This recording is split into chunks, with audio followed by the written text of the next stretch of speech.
जीवन रे अनेक दुख थाए सुख भी थाए। से दुख हो बा सुख ए स्मृति को गोटे शब्द बांधिकी रखी था। तार ना हो अतीत। ये अतीत कार दुख भरा थाए तो कार सुख भरिकी थाए। से दुख आउ सुख भितर अतीत सब अभूला थाए। ये अतीत को केवे भूली हुए ना। सतरे ये अतीत शब्द समस्त मन एक अजणा शिहरण सृष्टि करे। अतीत एक गंगछोड़ी फूल परी राति फुटे सकाळु झड़ी पड़े सीना तार बास्ना समस्त को आनंदित करता है। यही अतीत को कहीं केवे हजई पारे ना।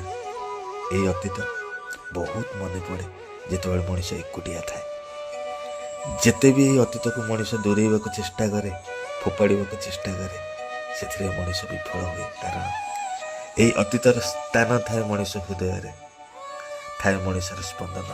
सतरे से पुराणा दिन से पुराणा स्मृति को जिते खोजना केवे फेरी आसी पारे ना। किंतु से अतीत रूपक शब्द भितर से स्मृति सब साइधा हो रही है। मनीष सबुबले वर्तमान को नहीं चले किंतु ये अतीत अजाणतर मनीषर हृदय कबाट को ठक ठक कर सबुबले चेतई दिए मु सबुबले तो सहित अच्छे प्रति मुहूर्त प्रति निश्वास तो हृदय भितर।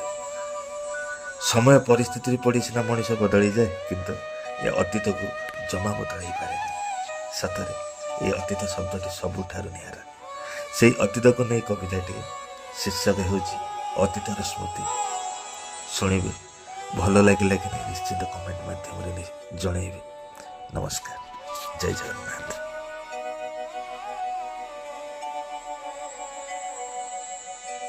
आउ थरे से दिन आसंता कि फेरी से अतीत को मु खाली धरती सापड़े डायरी रे तुम नाम लिखती। डायरी रे तुम नाम लिखती पानपत्र आंकी।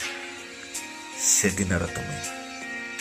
दिन तुम्हें खाली मार तो क्यों लिखती आउ थरे मु से डायरी पृष्ठारे भल